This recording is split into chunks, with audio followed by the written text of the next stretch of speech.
ಇಡೀ ಗುಲಾಮಿ ಸಂತತಿಯ ಸ್ಥಾಪಕನಾಗಿರ್ತಕ್ಕಂಥ ಕುತುಬುದ್ದೀನ್ ಅಂತಕ್ಕಂಥ ವ್ಯಕ್ತಿ 1210ರಲ್ಲಿ ಮರಣ ಹೊಂದಿದ ನಂತರ ಅಮೀರರು ಮತ್ತು ಮಲಿಕರು ಆರಾಮ್ ಶಾನನ್ನು ಲಾಹೋರ್ನಲ್ಲಿ ಅಧಿಕಾರಕ್ಕೆ ತರ್ತಕ್ಕಂಥ ಒಂದು ಕೆಲಸವನ್ನು ಮಾಡಿದರು ಅಂತೇಳಿ ನಾವು ನೋಡ್ತೀವಿ. ದುರ್ಗುಣಗಳ ಮೂರ್ತಿಯಾಗಿದ್ದ ಅವನನ್ನು ಸಿಂಹಾಸನದಿಂದ ಕೆಳಗಿಳಿಸುವ ಸಲುವಾಗಿ ಆಸ್ಥಾನಿಕರೆಲ್ಲರೂ ಕೂಡಿಕೊಂಡು ಬದೌನಿನ ಅಧಿಕಾರಿಯಾಗಿರ್ತಕ್ಕಂಥ ಮಲಿಕ್ ಶಂಸುದ್ದೀನ್ ಅಲ್ತಮಷನನ್ನು ದೆಹಲಿಯ ಸುಲ್ತಾನನಾಗಲು ಆಹ್ವಾನವನ್ನು ನೀಡ್ತಾ ನೋಡ್ತೀವಿ. ಈ ರೀತಿಯಾಗಿರ್ತಕ್ಕಂಥ ಆಹ್ವಾನವನ್ನು ಸ್ವೀಕರಿಸಿದ ಅಲ್ತಮಿಷ್ ಆರಾಮ್ ಶಾನ್ನು ದೆಹಲಿ ಹತ್ತಿರ ಜೂಡ್ ಎಂಬಲ್ಲಿ ಸೋಲಿಸುವ ಮೂಲಕ ದೆಹಲಿ ಸಿಂಹಾಸನವನ್ನು ಅಲಂಕರಿಸಿದ ಅಂತ ನೋಡ್ತೀವಿ. ಅಲ್ತಮಿಷ್ 1211ರಲ್ಲಿ ಈ ಒಂದು ದೆಹಲಿ ಸುಲ್ತಾನತ್ವವನ್ನು ಅಲಂಕಾರ ಮಾಡತಕ್ಕಂಥ ಒಬ್ಬ ವ್ಯಕ್ತಿ ಅಂತ ನೋಡ್ತೀವಿ. ಅಲ್ಲಿಂದ 1236ರವರೆಗೂ ಕೂಡ ದೆಹಲಿ ಸಿಂಹಾಸನವನ್ನು ಅಲಂಕರಿಸಿರ್ತಕ್ಕಂಥ ಮತ್ತು ದೆಹಲಿ ಸುಲ್ತಾನರ ಪ್ರಸಿದ್ಧ ಅರಸರಲ್ಲಿ ಒಬ್ಬನಾಗಿದ್ದ ಅಂತ ನೋಡ್ತೀವಿ. ಅದರ ಜೊತೆಗೆ ಮುಳುಗಿ ಹೋಗುತ್ತಿದ್ದ ದೆಹಲಿ ಸುಲ್ತಾನರನ್ನು ಮರಳಿ ಮತ್ತೆ ಇಲ್ಲಿ ಅಧಿಕಾರಕ್ಕೆ ತಂದಿರತಕ್ಕಂಥ ಕಾರಣಕ್ಕಾಗಿ ಈತನನ್ನು ಈ ಗುಲಾಮಿ ಸಂತತಿಯ ಮರುಸ್ಥಾಪಕ ಅಂತೂ ಕೂಡ ನಾವು ಈತನನ್ನು ಕರಿತೀವಿ. ಇನ್ನು ಈತನ ಬಾಲ್ಯ ಜೀವನವನ್ನು ನೋಡಿದಾಗ ಆರಾಮ್ ಶಾನ 5-6 ತಿಂಗಳ ಆಳ್ವಿಕೆಯ ನಂತರದಲ್ಲಿ ಅಲ್ತಮಿಷ್ ಕ್ರಿಸ್ತಶಕ 1211ರಲ್ಲಿ ದೆಹಲಿಯ ಸಿಂಹಾಸನವನ್ನು ಏರ್ತಕ್ಕಂಥದ್ದು ಅಂತ ನೋಡಿದ್ದೀವಿ.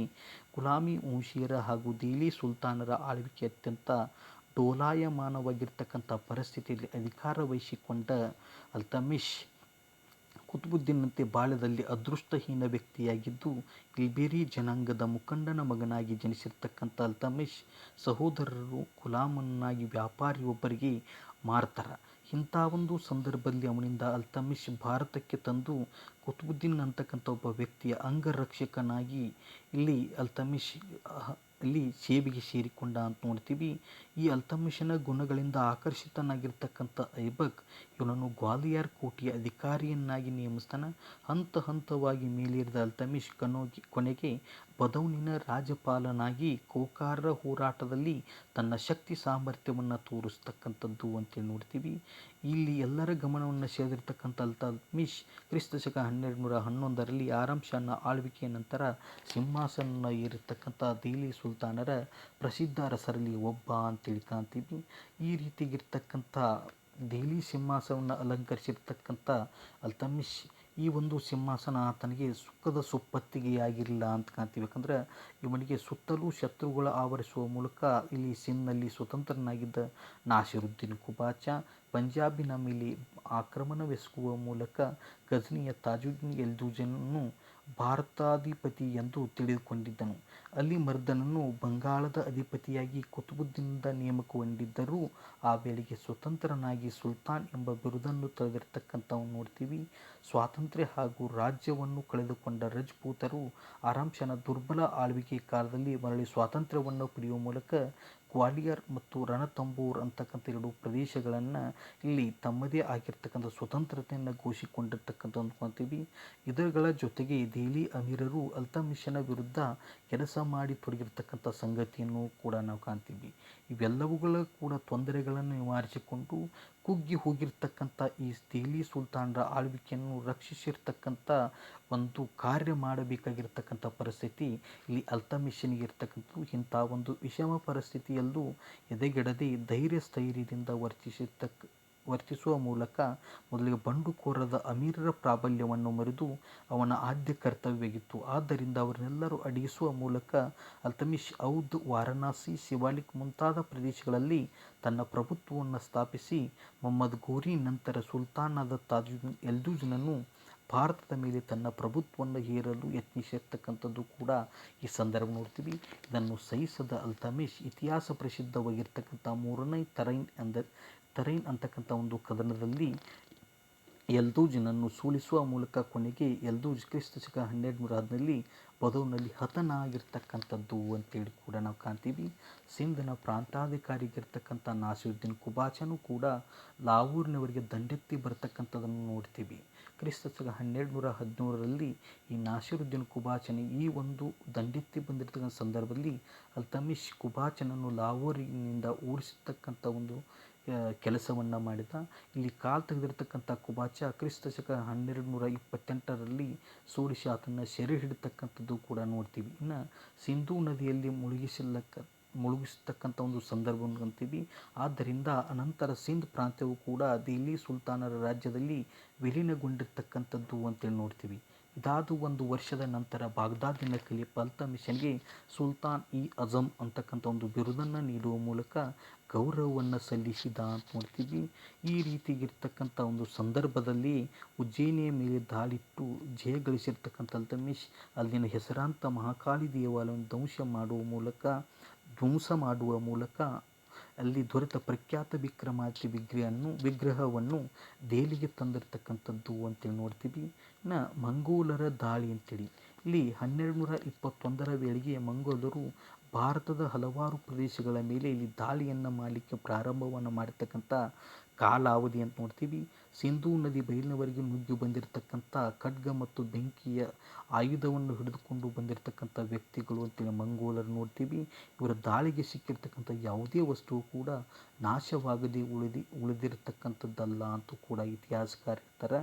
ಆದ್ದರಿಂದ ಇವರ ನಾಯಕನಾಗಿರ್ತಕ್ಕಂಥ ಚೆಂಗೀಸ್ ಖಾನ್ ಪಂಜಾಬಿನ ಮೇಲೆ ದಾಳಿ ಇಟ್ಟು ಅತ್ಯಂತ ಕ್ರೂರ ಮಂಗೋಲರ ವಿಧ್ವಂಸಕ ಕೃತ್ಯಗಳು ಕೂಡ ಹಂಗೇರಿಯದ ಶ್ವೇತಹೂಣರನ್ನು ಮೀರಿಸಿರ್ತಕ್ಕಂಥ ಒಂದು ದಾಳಿಗಳು ಅಂತ ಕಾಣ್ತೀವಿ.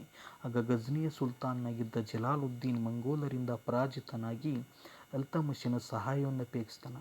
ಅವನಿಗೆ ಸಹಾಯ ನೀಡಿದರೆ ಮಂಗೋಲರು ತನ್ನ ರಾಜ್ಯದ ಮೇಲೆ ದಾಳಿ ಇಡುವರೆಂಬ ಶಂಕೆಯಿಂದ ಇಲ್ತುಮಿಶ್ ತಟಸ್ಥನಾಗಿರ್ತಕ್ಕಂಥ ಒಂದು ಸಂದರ್ಭ ನೋಡ್ತೀವಿ. ಆದ್ದರಿಂದ ಚೆಂಗೀಸ್ ಖಾನ್ ಪ್ರಕೃತಿಯ ಪ್ರತಿಕೂಲ ಪರಿಸ್ಥಿತಿಯಿಂದಾಗಿ ಭಾರತದ ಮೇಲೆ ದಾಳಿ ನಡೆಸದೆ ಹಿಂತಿರುಗಿರ್ತಕ್ಕಂಥದ್ದು ಅಂತ ನೋಡ್ತೀವಿ. ಇಂಥ ಸಂದರ್ಭದಲ್ಲಿ ದೆಹಲಿಯ ಅಥವಾ ಗುಲಾಮರ ಒಂದು ಮೊದಲ ಟರ್ಕಿ ಸುಲ್ತಾನರ ರಾಜ್ಯ ಮೊಘಲರ ಹೊಡೆತದಿಂದ ಪಾರಾಗಿರ್ತಕ್ಕಂಥದ್ದು ಅಂತೇಳಿ ನಾವು ಇಲ್ಲಿ ಕಾಣ್ತೀವಿ. ಇನ್ನು ಬಂಗಾಳದ ಆಕ್ರಮಣ ಅಂತೇಳಿ ಬಂಗಾಳದಲ್ಲಿ ಅಲಿಮರ್ದೀನ್ ಅಂತಕ್ಕಂಥ ಒಬ್ಬ ಸ್ವತಂತ್ರನಾಗಿರ್ತಾನೆ. ಅವನು ಅಧಿಕಾರಿಯಾದ ಇವಾಜ್ ಖಿಲ್ಜಿಯು ಅಲಿಮರ್ದನನ್ನು ಕೊಂದು ತಾನೇ ಬಂಗಾಳದ ಅಧಿಪತಿಯಾಗಿ ಸುಲ್ತಾನ್ ಗಿಯಾಸುದ್ದೀನ್ ಎಂಬ ಬಿರುದನ್ನು ಧರಿಸಿರ್ತಕ್ಕಂಥದ್ದು ಅಂತೇಳಿ ಕಾಣ್ತೀವಿ. ಇಂದ ಕ್ರೋಧಗೊಂಡಿರ್ತಕ್ಕಂಥ ಇಲ್ತುಮಿಶ್ ಇವಾಜನನ್ನು ಶಿಕ್ಷಿಸಲು ತಾನೇ ಸ್ವತಃ ದಂಡೆತ್ತಿ ಹೋಗಿ ಇಲ್ತುಮಿಶನ್ನು ಎದುರಿಸಲಾಗದೆ ಇವಾಜ್ ಶರಣಾಗತನಾಗಿ ಕಪ್ಪು ಕಾಲಿಕೆಯನ್ನು ಸಲ್ಲಿಸ್ತಕ್ಕಂಥ ಸಂದರ್ಭವನ್ನು ನೋಡ್ತೀವಿ. ನಂತರ ಇಲ್ತುಮಿಶ್ ಮಲಿಕ್ ಜಾನಿ ಎಂಬ ಅಧಿಕಾರಿಯನ್ನು ರಾಜ್ಯಪಾಲನಾಗಿ ನೇಮಿಸಿ ಮತ್ತೆ ತನ್ನ ಒಂದು ದೆಹಲಿಗೆ ಹಿಂದಿರ್ತಕ್ಕಂಥ ಒಂದು ಸಂದರ್ಭ ಕಾಣ್ತೀವಿ. ಇಲ್ತುಮಿಶ್ ಹಿಂದಿರುಗಿದೊಡನೆ ಇವಾಜ್ ಮಲಿಕ್ ಜಾನಿಯನ್ನು ಓಡಿಸಿ ಈ ಬಾರಿ ಇಲ್ತುಮಿಶ್ ಇವಾಜನನ್ನು ಶಿಕ್ಷಿಸಲು ದಕ್ಷನಾಗಿರ್ತಕ್ಕಂಥ ತನ್ನ ಹಿರಿಯ ಮಗ ನಾಸಿರುದ್ದೀನ್ ಅಂತಕ್ಕಂಥ ಒಬ್ಬ ವ್ಯಕ್ತಿಯನ್ನು ಸೈನ್ಯ ಸಮೇತವಾಗಿ ಕಳಿಸ್ತಾನೆ. ಇಲ್ಲಿ ನಾಸಿರುದ್ದೀನ್ ಬಂಗಾಳವನ್ನು ವಶಪಡಿಸಿಕೊಳ್ತಕ್ಕಂಥದ್ದನ್ನು ನೋಡ್ತೀವಿ. ಇದಾದ ನಂತರ ಮುಂದಿನ ಆಕ್ರಮಣ ರಣಥಂಬೋರ್ ಯುದ್ಧ ಅಥವಾ ಆಕ್ರಮಣ ಅಂತ ಕರಿತೀವಿ. ಕುತುಬುದ್ದೀನ್ನ ಮರಣಾನಂತರ ಅನೇಕ ಹಿಂದೂ ನಾಯಕರು ಮತ್ತು ರಜಪೂತ್ ದೊರೆಗಳು ಟರ್ಕರ ದಾಸ್ಯತ್ವವನ್ನು ಕಿತ್ತೊಗೆಯುವ ಮೂಲಕ ತಮ್ಮ ಆಧಿಪತ್ಯವನ್ನು ಸ್ಥಾಪಿಸಿಕೊಳ್ತಕ್ಕಂಥದ್ದು ಅಂತ ನೋಡ್ತೀವಿ. ಅವುಗಳಲ್ಲಿ ರಣಥಂಬೋರ್ ಅತಿ ಮುಖ್ಯವಾಗಿರ್ತಕ್ಕಂಥ ರಜಪೂತ್ ರಾಜ್ಯವಾಗಿದ್ದು ಕ್ರಿಸ್ತಶಕ 1226ರಲ್ಲಿ ಮತ್ತೊಮ್ಮೆ ರಣಥಂಬೋರನ್ನು ವಶಪಡಿಸಿಕೊಳ್ಳುವ ಮೂಲಕ ಇಲ್ತುಮಿಶನ ಮಹತ್ತರ ಸಾಧನೆಗಳಲ್ಲಿ ಅಂತೇಳಿ ಒಂದು ರಣಥಂಬೋರ್ ಯುದ್ಧವನ್ನು ಕಾಣ್ತೀವಿ. ಇನ್ನು ಇಲ್ತುಮಿಶನ ಕೊನೆಯ ದಿನಗಳನ್ನು ನೋಡಿದಾಗ ಇಲ್ತುಮಿಶನ ಆಳ್ವಿಕೆಯ ಕೊನೆಯ ದಿನಗಳು ಅತ್ಯಂತ ದುಃಖಮಯವಾಗಿದ್ದು ಕ್ರಿಸ್ತಶಕ 1229ರಲ್ಲಿ ಅವನ ಪ್ರೀತಿಯ ಪುತ್ರನಾಗಿರ್ತಕ್ಕಂಥ ನಾಸಿರುದ್ದೀನ್ ಮರಣವನ್ನು ಹೊಂತಾನೆ. ಅವನ ಬದುಕಿನಲ್ಲಿ ತುಂಬಲಾರದ ಒಂದು ಕೊರತೆಯಾಗಿರ್ತಕ್ಕಂಥದ್ದು ಅಂತ ಕಾಣ್ತೀವಿ. ಯಾಕಂದರೆ ಅತ್ಯಂತ ದಕ್ಷನೂ ಪ್ರತಿಭಾವಂತ ಆಡಳಿತಗಾರನೂ ಆಗಿದ್ದ ನಾಸಿರುದ್ದೀನ್ನ ಮೇಲೆ ಇಲ್ತುಮಿಶ್ ತನ್ನೆಲ್ಲ ಆಸೆಗಳನ್ನು ಇಟ್ಟುಕೊಂಡಿರ್ತಾನೆ. ಆದರೆ ಇಲ್ಲಿ ಆತನ ಮರಣ ಆತನ ಕೊರಗಿನಿಂದ ಒಂದು ಜರ್ಜರಿತನಾಗಿರ್ತಕ್ಕಂಥ ಇಲ್ತುಮಿಶ್ 1236ರಲ್ಲಿ ಕೊನೆ ಉಸಿರೆಳೆದ ಅಂತೇಳಿ ನಾವು ನೋಡ್ತೀವಿ.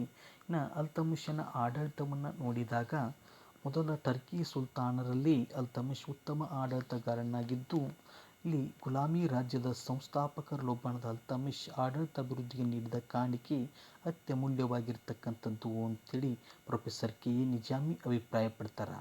ಇಕ್ತ್ ಅಂತಕ್ಕಂಥ ಒಂದು ಸೈನ್ಯದ ಸುಧಾರಣೆಗೆ ಇಲ್ಲಿ ನಾಣ್ಯಗಳ ಚಲಾವಣೆ ಇವು ಅವನ ಆಡಳಿತದ ಸಾಧನೆಗಳು ಅಂತ ಕರಿತೀವಿ. ಇಲ್ಲಿ ಆಡಳಿತದ ದೃಷ್ಟಿಯಿಂದ ರಾಜ್ಯವನ್ನು ಇಕ್ತ್ಗಳಾಗಿ ವಿಂಗಡಿಸಿ ಸ್ಥಳೀಯ ಪಾಳೆಗಾರರ ಪ್ರಾಬಲ್ಯವನ್ನು ಕಡಿಮೆ ಮಾಡುವುದಕ್ಕಾಗಿ ಈ ಆಡಳಿತ ಕೇಂದ್ರೀಕರಣಕ್ಕೂ ಕೂಡ ಇದು ಮೂಲ ಕಾರಣವಾಗಿತ್ತು ಅಂತ ನೋಡ್ತೀವಿ. ಇಕ್ಗಳ ಮೇಲ್ವಿಚಾರಣೆಗಾಗಿ ಇಕ್ತಾದಾರ್ ಅಂತಕ್ಕಂಥ ಒಬ್ಬ ಅಧಿಕಾರಿಯನ್ನು ನೇಮಿಸಿ ಕಂದಾಯ ವಸೂಲಿ, ಶಾಂತಿ ಪಾಲನೆ ಇಕ್ತಾದಾರರ ಪ್ರಮುಖ ಕರ್ತವ್ಯ ಅಂತ ನೋಡ್ತೀವಿ. ಇನ್ನು ಹೆಚ್ಚಾಗಿ ತುರ್ಕರಿಗೆ ಈ ರೀತಿಯಾಗಿರ್ತಕ್ಕಂಥ ಅಧಿಕಾರವನ್ನು ನೀಡ್ತಕ್ಕಂಥದ್ದು ಕೂಡ ಅಥವಾ ಇಕ್ತಾದಾರ ಅಧಿಕಾರವನ್ನು ಕೂಡ ತುರ್ಕರಿಗೆ ಮಾತ್ರ ನೀಡ್ತಕ್ಕಂಥದ್ದು ಅಂತ ಕಾಣ್ತೀವಿ. ಇಲ್ಲಿರ್ತಕ್ಕಂಥ ದೋಅಬ್ ಆರ್ಥಿಕವಾಗಿ ಸಂಪತ್ಭರಿತ ಪ್ರದೇಶವಾಗಿದ್ದರಿಂದ ದೋಅಬ್ ಅಂದರೆ ಎರಡು ನದಿಗಳ ನಡುವಿನ ಫಲವತ್ತಾದ ಪ್ರದೇಶ ಅಂತ ಕರಿತೀವಿ. ಈ ಪ್ರದೇಶದಿಂದ ಅದನ್ನು ತನ್ನ ಬಿಗಿ ಮುಷ್ಟಿಗೆ ತರಲು ಅದು 2,000ಕ್ಕೂ ಹೆಚ್ಚು ಮಂದಿ ಸೈನಿಕರನ್ನು ನೇಮಿಸುವ ಮೂಲಕ ಶತ್ರುಗಳ ಉಪಟಳವನ್ನು ಅರಿತಿರ್ತಕ್ಕಂಥ ಮತ್ತು ಸೈನ್ಯ ಬಲದಲ್ಲಿ ನಂಬಿಕೆಯನ್ನು ಇಟ್ಟುಕೊಂಡಿರ್ತಕ್ಕಂಥ ಕೇಂದ್ರದ ಸೈನ್ಯವನ್ನು ರಾಜ್ಯ ಸೈನ್ಯವೆಂದು ಇಲ್ಲಿ ಹೆಸರಿಸ್ತಾನೆ. ಸೈನಿಕರ ಸಂಬಳ ಮತ್ತು ನೇಮಕವನ್ನು ಇತ್ಯಾದಿಯನ್ನು ಕೇಂದ್ರ ಸರ್ಕಾರಕ್ಕೆ ನೋಡಿಕೊಳ್ಳಲಿಕ್ಕೆ ವ್ಯವಸ್ಥೆ ಮಾಡ್ತಾನೆ. ಇದರ ಜೊತೆಗೆ ಚೆಹಲ್ಗಾನಿ ಅಥವಾ ಸುಪ್ರಸಿದ್ಧ 40 ಗುಲಾಮರ ದಳವನ್ನು ಸ್ಥಾಪಿಸ್ತಕ್ಕಂಥದ್ದು ಅಂತೇಳಿ ನೋಡ್ತೀವಿ. ಇನ್ನು ಅಲ್ತಮಿಷನು ಸಂಪೂರ್ಣ ಅರಬ್ಬರ ಮಾದರಿಯಲ್ಲಿ ನಾಣ್ಯಗಳನ್ನು ಟಂಕಿಸಿ ಬೆಳ್ಳಿಯ ಟಂಕ ಮತ್ತು ತಾಮ್ರದ ಜಿತಾಲ್ ಅಂತಕ್ಕಂಥ ನಾಣ್ಯಗಳನ್ನು ಹೊಡಿಸಿರ್ತಕ್ಕಂಥದ್ದು. ಈ ರೀತಿಯಾಗಿ ಹಣ ಪ್ರಪಂಚಕ್ಕೆ ತನ್ನದೇ ಆಗಿರ್ತಕ್ಕಂಥ ಕಾಣಿಕೆ ಸಲ್ಲಿಸ್ತಕ್ಕಂಥ ಒಬ್ಬ ಅರಸ ಇಲ್ತಮಿಷ್ ಅಂತ ನೋಡ್ತೀವಿ. ಅವನ ಬೆಳ್ಳಿಯ ಟಂಕ 175 ಗ್ರೇನ್ ತೂಕವಿದ್ದು ಅನೇಕ ಬರಹಗಳನ್ನು ಹೊಂದಿರತಕ್ಕಂಥದ್ದು ಅಂತ ನೋಡ್ತೀವಿ. ದಿಲ್ಲಿಯ ನಾಣ್ಯಶಾಸ್ತ್ರದ ಇತಿಹಾಸದಲ್ಲಿ ಇಲ್ತಮಿಷನ ಕಾಲ ಮಹತ್ವಪೂರ್ಣವಾದದ್ದೆಂದು ನೆಲ್ಸನ್ ಅಂತಕ್ಕಂಥ ಒಬ್ಬ ಇತಿಹಾಸ ತಜ್ಞ ತಿಳಿಸ್ತಾನೆ. ಇನ್ನು ಅನೇಕ ಸುಲ್ತಾನರ ನಾಣ್ಯಗಳು ಚಲಾವಣೆಯಲ್ಲಿ ಇಲ್ತಮಿಷ್ ಅಂತಕ್ಕಂಥವನು ಕೂಡ ಇಲ್ಲಿ ಇಲ್ತಮಿಷನ ನಾಣ್ಯಗಳನ್ನೇ ಉಳಿದಿರ್ತಕ್ಕಂಥ ಸುಲ್ತಾನರು ಕೂಡ ಅನುಸರಿಸಿದರು ಅಥವಾ ಅನುಕರಿಸಿದರು ಅಂತೇಳಿ ನೋಡ್ತೀವಿ. ಕೊನೆಯದಾಗಿ ಇಲ್ತಮಿಷನ ಒಂದು ವ್ಯಕ್ತಿತ್ವವನ್ನು ನೋಡಿದಾಗ ಸರ್ವತೋಮುಖ ಸಾಧನೆಗಳ ಸಿದ್ಧಿಯ ತುದಿಗೇರಿರ್ತಕ್ಕಂಥ ಇಲ್ತಮಿಷ್ ಇತಿಹಾಸಕಾರರು ಗುಲಾಮಿ ಸುಲ್ತಾನರಲ್ಲಿ ಅತ್ಯಂತ ಪ್ರಖ್ಯಾತ ಮತ್ತು ಬಲಿಷ್ಠನಾದವನೆಂಬುದಾಗಿ ಅಭಿಪ್ರಾಯವನ್ನು ಪಡ್ತಕ್ಕಂಥದ್ದು. ಆಗ ತಾನೇ ಮುದುಡಿ ಹೋಗುತ್ತಿದ್ದ ಗುಲಾಮಿ ರಾಜ್ಯ ಇವನ ಪ್ರಯತ್ನದ ಫಲದಿಂದ ಪ್ರಬಲ ರಾಜ್ಯವಾಗಿ ಮಾರ್ಪಡುವ ಮೂಲಕ ಗುಲಾಮನ ಗುಲಾಮನಾಗಿ ಚಾಕರಿಗೆ ಸೇರಿದ ಇವನು ಅತ್ಯುನ್ನತ ವ್ಯಕ್ತಿಯಾಗಿ ಮೆರೆದಿರ್ತಕ್ಕಂಥ ಒಬ್ಬ ಅರಸ ಅಂತ ನೋಡ್ತೀವಿ. ಶತ್ರುವನ್ನು ದಮನ ಮಾಡುವಲ್ಲಿ ಅವನು ಬಳಸಿದ ನೀತಿ ತೀರಾ ವಿಶಿಷ್ಟವಾಗಿರ್ತಕ್ಕಂಥದ್ದು. ಉತ್ತರ ಭಾರತದ ಬಹುಭಾಗ ಇಲ್ತಮಿಷನ ಆಳ್ವಿಕೆಗೆ ಒಳಪಟ್ಟು ಆ ಸಮಯದಲ್ಲಿ ಇಸ್ಲಾಮಿಕ್ ರಾಜ್ಯದ ಘನತೆ ಗೌರವಗಳನ್ನು ಎತ್ತಿ ಹಿಡಿಯುವ ಮೂಲಕ ಇಲ್ಲಿ ಇಲ್ತಮಿಷ್ ತನ್ನ ಬಹು ಸಮಯವನ್ನು ಹೋರಾಟದಲ್ಲೇ ಕಳೆದರೂ ಕೂಡ ಕವಿಗಳಿಗೆ ವಿದ್ವಾಂಸರಿಗೆ ಆಶ್ರಯದಾತನೂ ಕೂಡ ಆಗಿದ್ದ ಅಂತ ನೋಡ್ತೀವಿ. ಇಲ್ಲಿ ಹಸನ್ ಮತ್ತು ಅಮೀರ್ ಖುಸ್ರು ಅಂತಕ್ಕಂಥ ಮೊದಲಾದ ವಿದ್ವಾಂಸರಿಗೂ ಕೂಡ ರಾಜ್ಯಾಶ್ರಯವನ್ನು ನೀಡುವ ಮೂಲಕ ಏಳಿಗೆಯನ್ನು ಹೊಂದಿರತಕ್ಕಂಥ ಒಂದು ವಿದ್ವಾಂಸರು ಅಂತ ಕಾಣ್ತೀವಿ. ವಾಸ್ತುಶಿಲ್ಪಕ್ಕೆ ಹೆಚ್ಚು ಪ್ರೋತ್ಸಾಹವನ್ನು ನೀಡಿರ್ತಕ್ಕಂಥ ಇಲ್ತಮಿಷ್ ಕುತುಬುದ್ದೀನ್ನಿಂದ ಆರಂಭವಾಗಿರ್ತಕ್ಕಂಥ ಕುತುಬ್ ಮಿನಾರ್ನ ಒಂದು ಕೆಲಸವನ್ನು ಪೂರ್ಣಗೊಳಿಸ್ತಕ್ಕಂಥ ಕೆಲಸವನ್ನು ಇಲ್ತಮಿಷ್ ಮಾಡಿದ. ಅದಲ್ಲದೆ ಇವನು ಅನೇಕ ಕೋಟೆ ಕೊತ್ತಲಗಳನ್ನು ನಿರ್ಮಿಸಿರ್ತಕ್ಕಂಥದ್ದು ಅಂತ ನೋಡ್ತೀವಿ. ಅವುಗಳಲ್ಲಿ ಮುಖ್ಯವಾಗಿರ್ತಕ್ಕಂಥ ಅಲೈ ಕೋಟೆ ಅಂತಕ್ಕಂಥದ್ದು ಕೂಡ ಇವನು ಬಾಗ್ದಾದಿನ ಖಲೀಫನಿಂದ ಧಾರ್ಮಿಕ ಪ್ರೋತ್ಸಾಹ ದೊರಕಿದ್ದು. ಒಟ್ಟಿನಲ್ಲಿ ಗುಲಾಮಿ ಸುಲ್ತಾನರಲ್ಲಿ ಇಲ್ತಮಿಷ್ ಅತ್ಯಂತ ಪ್ರಮುಖ ವ್ಯಕ್ತಿ ಮತ್ತು ಇಲ್ತಮಿಷನ ನಂತರ ರಜಿಯಾ ಸುಲ್ತಾನ್ ಅಂತಕ್ಕಂಥ ಮಹಿಳೆ ಅಧಿಕಾರಕ್ಕೆ ಬಂದಳು ಅಂತ ನೋಡ್ತೀವಿ. ಈ ರಜಿಯಾ ಸುಲ್ತಾನ್ ಇಲ್ತಮಿಷನ ಮಗಳಾಗಿದ್ದು ಮಧ್ಯ ಭಾರತದ ಇತಿಹಾಸದಲ್ಲಿ ದೆಹಲಿಯನ್ನು ಆಳ್ತಕ್ಕಂಥ ಏಕೈಕ ಮಹಿಳೆ ಅಂತೇಳಿ ಕೂಡ ಈತಳನ್ನು ನಾವು ಕರಿತೀವಿ.